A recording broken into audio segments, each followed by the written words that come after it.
હવે સ્વાધ્યાય 12.3 આગળ દાખલા નંબર 6 શું છે? નીચે આપેલી પદાવલીઓનું સાદું રૂપ આપી x બરાબર 2 માટે કિંમત શોધો. એને શું કરવાનું છે? આપેલ પદાવલી આપી છે એનું પહેલાં સાદું રૂપ આપવાનું છે, પછી x બરાબર 2 માટે કિંમત શોધવાની છે. તેમાં આપણે ત્રીજો દાખલો જોઈએ. 6x વત્તા 5 કૌંસમાં x માઇનસ 2. તો અહીંયા આ પદાવલી છે આપણી, બરાબર. આપણે લખી કે 6x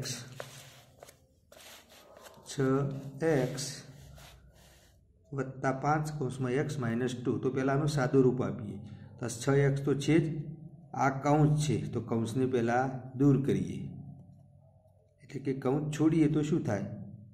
5 ગુણ્યા x એટલે 5x, અને કૌંસ બહાર શું છે? વત્તા છે તો અંદરનાની નિશાની ન બદલાય, એટલે શું થાય? 5 ગુણ્યા 2 એટલે 10. એટલે હવે સજાતીય પદો છે જ આ 6x તો 5x કેટલા થાય? 11x minus 10. હવે શું થઈ ગયું? આપણું સાદું રૂપ થઈ ગયું. હવે x બરાબર 2 કિંમત મૂકીએ છીએ, એટલે x બરાબર કેટલા મૂકીએ છીએ? 2.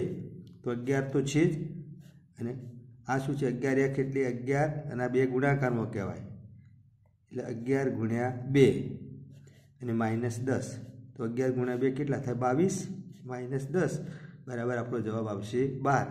બાકીના દાખલા તમારે લેસનમાં ગણવાના રહેશે. હવે દાખલા નંબર 7 શું છે? દાખલા નંબર 7. આપેલી પદાવલીઓનું સાદું રૂપ આપો અને x બરાબર 3, a બરાબર -1 અને b બરાબર -2 લઈ કિંમત શોધો. અહીંયા અમુક આ પદાવલીઓ છે જુદી જુદી, કોઈમાં એકલી x વાળી છે, કોઈમાં a અને b વાળી છે. આપણે પદાવલીમાં જે ચલ આપ્યો હોય એની કિંમત મૂકવાની છે. તો એ પ્રમાણે કેટલાક દાખલા જોઈએ આપણે. તો એમાં બીજા નંબરનો દાખલો જોઈએ છીએ કે 2 - 8x વત્તા 4x વત્તા 4. તો શું કહ્યું છે? પહેલાં સાદું રૂપ આપો, પછી શું કિંમત મૂકવાની છે? તો સાદું રૂપ આપીએ છીએ. તો આ x વાળો પદ નજીક લાવીએ, સજાતીય પદો, તો -8x વત્તા 4x. હવે ઓકળાવાળા પદ નજીક લાવીએ, તો આ 2 છે એટલે વત્તા 2, કશું ના હોય તો વત્તા હોય, આગળ ઋણ હોય તો ઋણ લખવું પડે, યાદ રાખજો. વત્તા 2 અને વત્તા 4. તો -8x વત્તા 4x કેટલા થાય? x બહાર નીકળે તો -8 વત્તા 4, અને 2 અને 4 કેટલા થાય? 6. -8 વત્તા 4 કેટલા થાય? -4. એક ધનની એક ઋણ છે, જુદી જુદી નિશાની શું થાય? બંનેની તફાવત લેવાનું, 4 અને મોટાની નિશાની, એટલે -4x વત્તા 6. હવે આપણું સાદું રૂપ આવી ગયું. હવે એમાં એકલો ચલ x છે, તો x બરાબર આપણે કેટલા મૂકવાના? 3. તો x બરાબર એની કિંમત મૂકીએ છીએ. x બરાબર 3 કિંમત મૂકતો તો શું થાય? -4 તો છે જ, અને આ ગુણ્યા 3 કિંમત મૂકી xની, -4 ગુણ્યા 3 અને વત્તા 6. તો માઇનસ એક ધનની એક ઋણ છે, તો બંનેનો ગુણાકાર કેવો થાય? ઋણ. તો 4 તરી 12 એટલે -12 વત્તા 6. -12 વત્તા 6 કેટલા થાય? જુદી જુદી નિશાની શું થાય? બંનેની બાદ બાકી થાય, એટલે 12 - 6 એટલે 6, અને પછી મોટાની નિશાની મૂકીએ એટલે જવાબ આવે -6 આપણો, બરાબર. હવે બીજો એક દાખલો આગળ જોઈએ, 5મા નંબરનો. શું છે? 2a - 2b - 4 - 5 વત્તા a. તો આપણે એ જોઈએ. હવે પહેલાં તો સજાતીય પદો પાસે ગોઠવીએ. તો આ 2a છે અને આ a છે, તો 2a વત્તા a, નિશાની સાથે આ વત્તા છે તો વત્તા. હવે બી વાળું તો કોઈ બીજું પદ છે નહીં, એટલે એને પાછળ રાખીએ. આ -4 ઓકળાવાળા કેટલા છે? -4 -5 અને -2b પાછળ ગોઠવીએ. તો હવે શું થાય? 2a વત્તા 1a, કશું નથી હોતું, ગુણાકારમાં 1 હોય એટલે 2 ને 1 3a થશે, બરાબર. -4 - 5 કેટલા થાય? -4 - 5 -9. કઈ રીતે? આ સરખી નિશાની આપણે શું કરીએ છીએ? બંનેનો સરવાળો, અને પછી મોટાની નિશાની, એટલે મોટાની નિશાની મોટું 5 છે અને આગળ માઇનસ છે એટલે -9, અને -2b તો છે જ. આ શું થઈ ગયું? એનું સાદું રૂપ. હવે આપણે આમાં ચલ કેટલા છે? a અને b છે. તો આપણે ઉપર આપેલ છે કે a બરાબર -a અને b બરાબર -2 લો. x નથી તો એની કિંમત નહીં મૂકવાની, જે હોય એની જ મૂકવાની છે. તો હવે એ બરાબર આપણે મૂકીએ છીએ -1 એટલે 3 ગુણ્યા -1 -9 માઇનસ હવે જો બે છે ને બી છે માઇનસ છે એટલે શું કરીએ છીએ એટલે કૌંસમાં મૂકીએ તો 2 ગુણ્યા -2 તો હવે 3 ગુણ્યા -1 એટલે એક ધનની એક ઋણ તો જવાબ ઋણ આવે એટલે 1 તરી 3 એટલે -3 આ -9 તો છે જ અને આ 2 ગુણ્યા -2 કેટલા થાય એક ધનની એક ઋણ એટલે -4 એને કૌંસમાં મૂક્યું બરાબર। હવે આ કૌંસ બહાર જુઓ ઋણ નિશાની છે તો કૌંસ છોડીએ એટલે અંદરનાની નિશાની બદલાય કૌંસમાં હોય એની તો -3 -9 અને આ કૌંસ છૂટ્યો તો શું થઈ જાય કૌંસ બહાર ઋણ છે તો શું થઈ જાય ધન થઈ જાય એટલે +4 તો -3 -9 કેટલા થાય -12 બરાબર। બે જુદી સરખી નિશાની સરવાળો કરો પછી મોટાની નિશાની મૂકો એટલે -12 + 4 તો -12 + 4 કેટલા થાય -8 કેમ જુદી જુદી નિશાની શું કરવાનું તફાવત લેવાનો તફાવત કેટલો થાય 8 અને મોટાની નિશાની માઇનસ છે આગળ 12 આગળ તો જવાબ આવે -8। બાકીના દાખલા તમારે લેશનમાં ગણવાના રહેશે। હવે દાખલો 8 જોઈએ એમાં શું છે તો જો z બરાબર 10 હોય તો z ની 3 ઘાત -3 કૌંસમાં z - 10 ની કિંમત શોધો બરાબર। તો આપણે અહીંયા એક દાખલો જોઈએ છીએ બરાબર કે શું જવાબ છે જો z બરાબર 10 હોય તો z ની 3 ઘાત -3 કૌંસમાં z - 10 ની કિંમત શોધો એવું કહ્યું છે।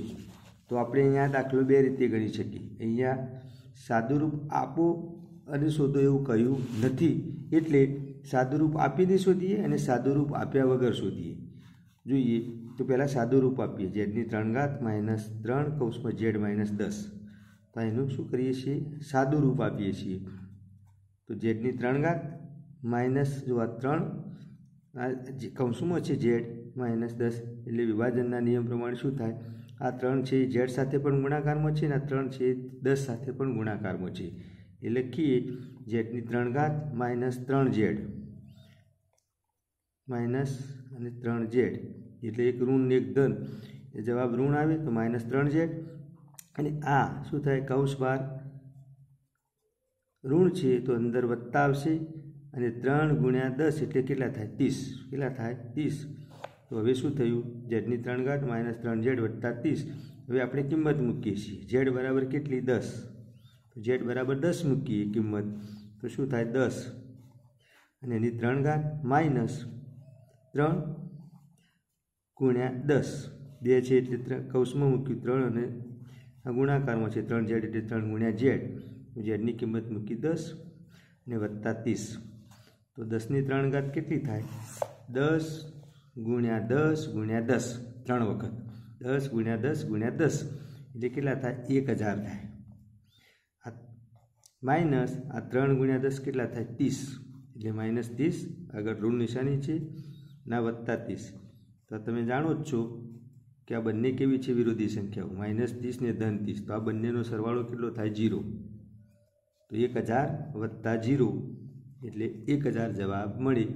હવે આ દાખલો આપણે સાદુરૂપ આપ્યા વગર ગણીએ સાદુરૂપ આપ્યા વગર તો આવું આપેલું હતું z ની 3 ઘાત -3 કૌંસમાં z - 10 હવે આપણે z ની સીધી કિંમત મૂકીએ છીએ z બરાબર 10 મૂકતો તો શું થાય 10 ની 3 ઘાત 10 -3 તો છે જ અને કૌંસમાં છે z તો કૌંસમાં 10 z ની કિંમત મૂકીને -10 તો 10 ની 3 ઘાત તો આપણે જોઈએ અહીંયા 1000 થાય -3 તો છે 10 - 10 શું થાય 0 થાય એટલે 3 ગુણ્યા 0 તો 1000 -3 ગુણ્યા 0 એટલે તો 0 થાય માટે કેટલો જવાબ થશે 1000 એટલે અહીંયા આપણે આ રીતે પણ ગણી શકીએ કેમ કે સાદુરૂપ આપવું અને પછી કિંમત શોધો એવું કહ્યું નથી માટે તો તમે સાદુરૂપ આપીને કિંમત મૂકો તો જવાબ 1 જ આવે અને સાદુરૂપ આપ્યા વગર સીધી કિંમત મૂકો તો પણ જવાબ 1 આવે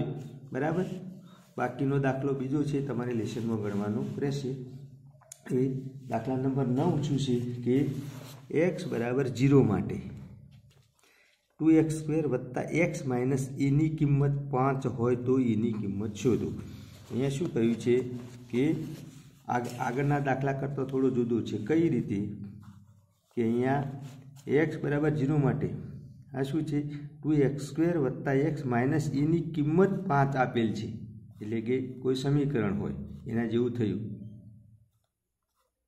એ બરાબર કેટલી છે 5, આની કિંમત કેટલી છે 5 છે, તો આપણે લખી શકીએ એ 2x² + x માઇનસ એની કિંમત 5 છે, તે આપણને શું છે આપેલ છે. તો લખ્યું 2x² + x માઇનસ a બરાબર 5, આની કિંમત આપેલી છે કે આટલી થાય છે. અને હવે શું કરીએ છીએ x બરાબર 0 માટે આટલી કિંમત થાય છે, એટલે x બરાબર 0 મૂકીએ એની કિંમત. તો x બરાબર 0 કિંમત મૂકીએ તો 2 ગુણ્યા આ x બરાબર 10 મૂકીએ છીએ, 0 મૂકીએ છીએ એટલે 0નો વર્ગ વત્તા x બરાબર 0 મૂકવાનો જ છે, તો 0 મૂક્યો માઇનસ a બરાબર 5. તો 2 ગુણ્યા 0નું એટલે શું થાય, કોઈ પણ સંખ્યાની શૂન્ય વડે ગુણતો શૂન્ય થાય. તમે જાણો જ છો 0 ગુણ્યા 0 કરો તો શું આવે 0 આવે. તો એની 2 સાથે ગુણા એટલે શું આવે 0 વત્તા 0 તો છે જ, અને માઇનસ a બરાબર 5.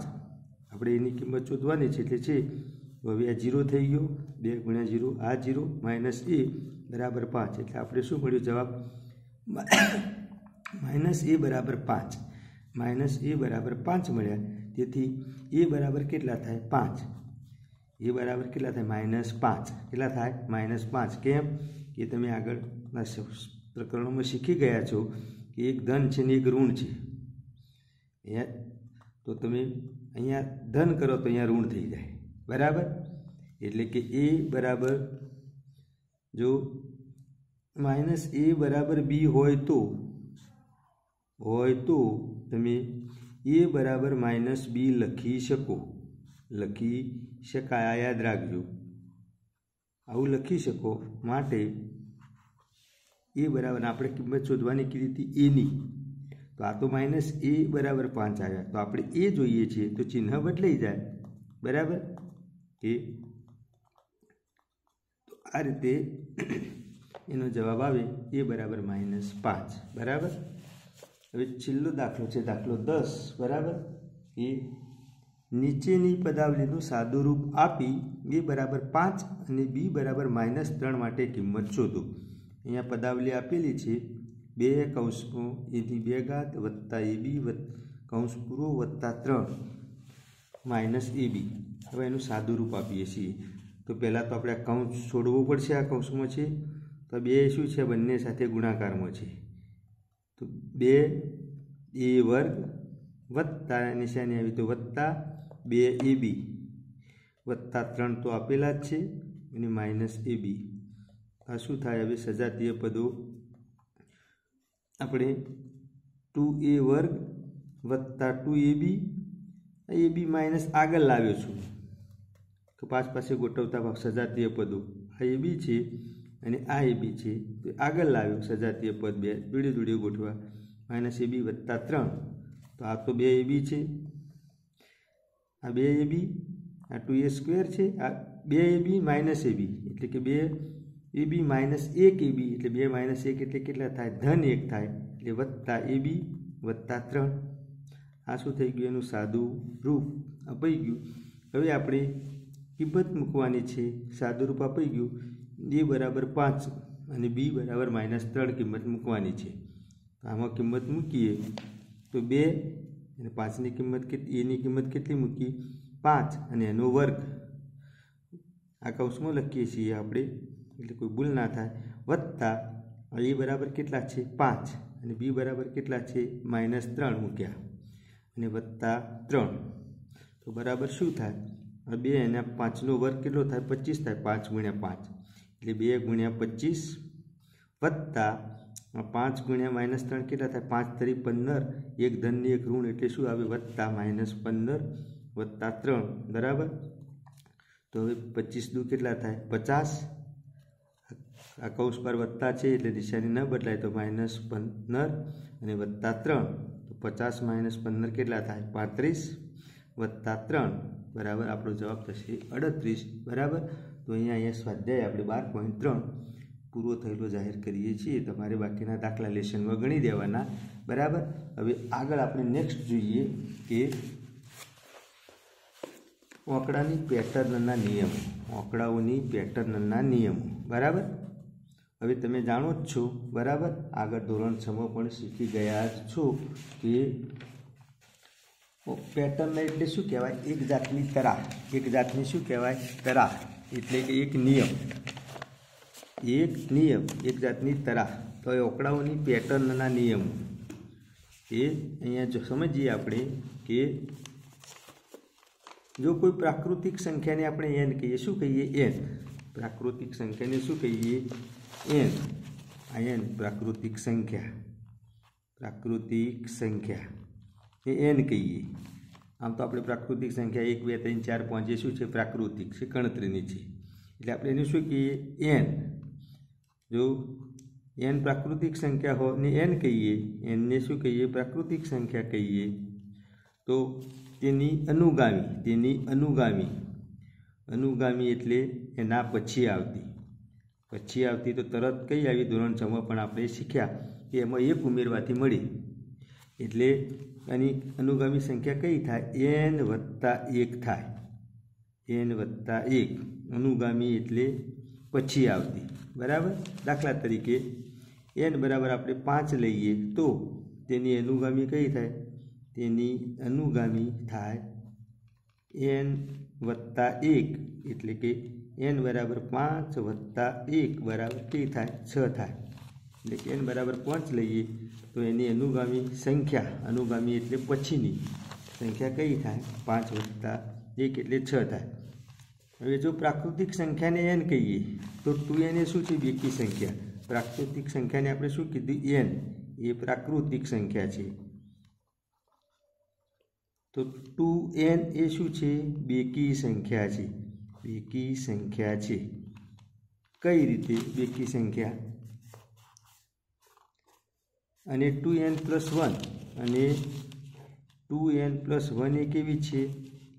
એકી સંખ્યા છે, એકી સંખ્યા છે। હવે તમે જાણો જ છો કે આપણે બેકી સંખ્યાઓ હોય એને 2 વડે ભાગી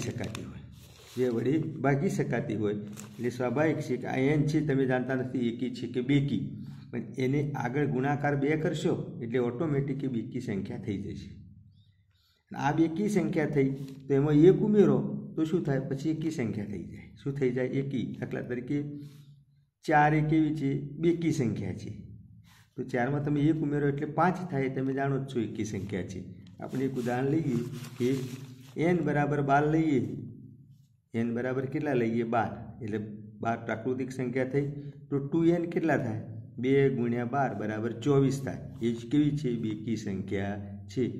તો હવે આ બેકી સંખ્યા 2n + 1 બેકી સંખ્યા છે, એમાં તમે 1 ઉમેરો તો શું થાય?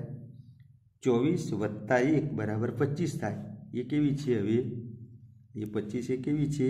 એકી છે। કેવી છે? એકી છે, એટલે આ એકી સંખ્યા થઈ। કેવી થઈ? એકી સંખ્યા થઈ। હવે આપણે કેટલાક આકારોની પેટર્ન સમજીએ છીએ કે ધોરણ 6ની અંદર તમે શીખી ગયા છો કે L આકાર બનાવવો હોય, આવો L આકાર, એટલે L આકાર બનાવવા માટે 2 દિવાસળી જોઈએ। આવો L આકાર બનાવવો હોય અંગ્રેજી તો 1 દિવાસળી આમ તમે ગોઠવો અને 1 દિવાસળી આમ ગોઠવો, એટલે L આકાર બનાવવો હોય તમારે આવો અંગ્રેજી તો કેટલી દિવાસળી જોઈએ? 2 દિવાસળી, 2 દિવાસળી જોઈએ। આવું કેવું? એક આકાર માટે કેટલી દિવાસળી જોઈએ? એક આકાર બનાવવો હોય આવો એક આકાર L બનાવવા 2 દિવાસળી જોઈએ। તો આવા તમારે હવે તમે સમજી શકો છો કે આવા 2 આકાર બનાવવા હોય 2, તો તમે શું લખશો? આ એક આકાર માટે 2 દિવાસળી, તો બીજા આવા 2 આકાર બનાવવા હોય તો કેટલી દિવાસળી જોઈએ? 4। કેટલી જોઈએ? 4। આવા 3 આકાર બનાવવા હોય L, 1 2 અને 3, તો કેટલા જોઈએ? 6 દિવાસળી। એટલે તમે સમજી શકો છો કે એક આકાર માટે 2, 2 આકાર માટે 4, 4 આકાર માટે 6, એટલે કે તમે આવા n આકાર બનાવવા હોય, આવા n આકાર બનાવવા હોય n, તો કેટલી દિવાસળી જોઈએ? તો કેટલી દિવાસળી જોઈએ? કેટલી દિવાસળી જોઈએ? તો તમે લખી શકશો કે એક માટે કેટલી દિવાસળી જોઈએ? એક આકાર માટે n દિવાસળી, 2 દિવાસળી જોઈએ. એક આકાર બરાબર કેટલી દિવાસળી? 2 જોઈએ. તેથી n આકાર માટે કેટલા દિવાસળી જોઈએ? કેટલી દિવાસળી? તો તમે સહેલાઈથી કહી શકો કે ચોકડી ગુણાકાર થાય 2 ગુણ્યા n, એટલે કે 2n દિવાસળી જોઈએ. દિવાસળી જોઈએ કેવા? n આકાર બનાવવા, n આકાર બનાવવા. તો અહીંયા n એ શું છે? આકારની સંખ્યા. n એ શું છે? આકારની સંખ્યા. બરાબર? જો n એ શું છે? આકારની સંખ્યા. તો 2n શું છે? 2n અહીંયા 2n એ શું છે? n આકાર બનાવવા માટે જરૂરી દિવાસળીની સંખ્યા સૂચવે છે. 2n. તો હવે તમે કોઈ તમને પ્રશ્ન પૂછે કે આવા અંગ્રેજી આવા 10 આકાર બનાવવા કેટલી દિવાસળી જોઈએ? તો તમે કહેશો આવું એક આકાર ગણવાની જરૂર નથી. 2n એટલે કે 2 ગુણ્યા 10 આકાર બનાવવા છે, તો 2 ગુણ્યા 10 તો 20 દિવાસળી જોઈએ. બરાબર? આવા છૂટા જોઈન્ટ નહીં, આવા છૂટા 1 આકાર 2 આકાર આવી રીતના. આ શું છે? દિવાસળી છે. તો 4, 3 માટે કેટલી છે? તો 1, 2, 3, 4, 5, 6 એમ 10 માટે તમે આ રીતે કરશો. આ શું થઈ જાય? તમે પેટર્ન નક્કી કરી દીધી. આ શું કરી દીધી? શરૂઆતમાં તમે આપણને ખ્યાલ ના હોય એટલે 1 આકાર માટે 2, 2 આકાર માટે 4, 3 આકાર માટે 6. તો તમે અહીંયા જોઈ શકો છો કે 2, 4, 6 એમ દરેકમાં 2 ગુણક આવે છે. 2 બરાબર 2 ગુણ્યા 1, 4 બરાબર 2 ગુણ્યા 2, 6 બરાબર 2 ગુણ્યા 3. બરાબર? તો આ 3 એ શું છે? આકાર. 2 અહીંયા આકાર છે, આકારની સંખ્યા છે, અહીંયા આકારની સંખ્યા છે. આ 2 છે એ શું છે? અચળ છે, દરેકમાં આવે જ છે. એટલે 2 ગુણ્યા n. જો n શું છે? આકારની સંખ્યા છે. તો આ એક શું થઈ જાય? ગાણિતિક પેટર્ન થઈ જાય કે તમે મોઢે પછી કહી શકો ના ધોરણ 6માં આપણે આવું શીખી ગયા છીએ. બરાબર? તો એ વિશે આપણે વાત કરી કે પેટર્ન એટલે કે ચોક્કસ તરાહ, એને કહેવાય પેટર્ન. બરાબર? આવી ઘણી બધી પેટર્નો આપણે વિચારી શકીએ. આપણા જે સમજવાની હશે તે સમજીશું. બરાબર? તો હવે જોઈએ કે સરખી લંબાઈની તમે દિવાસળી લો. જેમાં સરખી લંબાઈની જ હતી ને માચિસ બોક્સની દિવાસળી. સ્ટ્રો લઈ શકો, સરખી લંબાઈની હોય છે ને, ભૂંગળી જેને કહીએ છીએ. પછી દોત ખોતરણી, દોત ખોતરવા માટે આપતી હોય છે ડબ્બીમાં, તે બધી કેવી હોય છે? બધી સરખા આકારની હોય છે. પછી સરખા આકારના રેખાખંડો વગેરે લઈને જુદા જુદા આકારો, આ જેમાં એલ આકાર બનાવ્યો એમ અંગ્રેજી મૂળાક્ષરો પણ બનાવી શકાય. અંગ્રેજી મૂળાક્ષરો પણ બનાવી શકાય અને જુદા જુદા આકારો બનાવી શકાય. તો આપણે કેવા કેવા આકારો બનાવી શકીએ એના વિશે વાત કરી છે. તો કેટલાક છે જુઓ. આ એક આકાર બનાવેલ છે, આ એક યુ આકાર છે, આ લંબચોરસ આકાર છે, એક યુ આકાર છે. જો આવો અંગ્રેજી છગડો છે, જુઓ આ ચોગડો છે, આ આંઠળો છે, આ પી છે. કેટલાક અંગ્રેજી મૂળાક્ષરો અને કેટલાક અંગ્રેજી ઓંકડા. આ શું છે? એચ છે. તો એની આપણે મેં એડવાન્સમાં પેટર્ન લખી છે. આ કઈ પેટર્ન મુજબ થાય? તો 3n+1, આ 2n+1, આ 5n+1, આ 3n+1, આ 5n+2, 4n+1, 3n+2. એટલે આવા બધા આકારોમાં એટલે જેટલી સંખ્યામાં આકારો બનાવવા હોય તેને n તરીકે લો. જેટલી સંખ્યામાં આકાર આવા બનાવવા હોય એને n તરીકે લો. એક આકાર બનાવવો હોય તો અહીંયા n બરાબર કેટલા લો? 1. તો 4, 3 એકા 3 વત્તા 1 એટલે 4 દિવાસળી જોઈએ. બરાબર? આપણે એક સમજાવીએ એના પાછળ સમજીશું કે આવા બધા આકારો માટે જેટલી સંખ્યામાં આકારો બનાવવા હોય તેને n તરીકે લઈ આવા n આકાર બનાવવા માટે કેટલી દિવાસળી જોઈએ, કેટલી દિવાસળી, સ્ટ્રો કે રેખાખંડો જોઈએ એ પેટર્ન પરથી નક્કી કરીને શોધી શકાય. એટલે મેં એડવાન્સમાં પેટર્ન લખી દીધી છે. આ શું લખી દીધી છે? 3n+1 2n+1 આકારની જે તે પેટર્ન મેં લખી છે. તો n શું છે? આકારની સંખ્યા છે. શું છે? આકારની સંખ્યા. કેટલા આકાર? તો n બરાબર 1 આકાર બનાવવો હોય તો 3 + 1 એટલે 4 દિવાસળી જોઈએ. એટલે આકારો બનાવવા હોય જેટલી સંખ્યામાં, તો n શું છે? આકારોની સંખ્યા છે. બરાબર. નેક્સ્ટ હવે આગળના લેક્ચરમાં આપણે સમજીશું જુદા જુદા દરેક આકારો આપણે જે છે એની પેટર્ન કઈ રીતે નક્કી થઈ, કે કેટલી દિવાસળી જોઈશે. તો આ એક હતો ચોરસ, બરાબર. પછી બીજો હતો અયુ આકાર હતો. તો એના માટે આ બધાનું આપણે જુદું સમજીશું. ઓકે.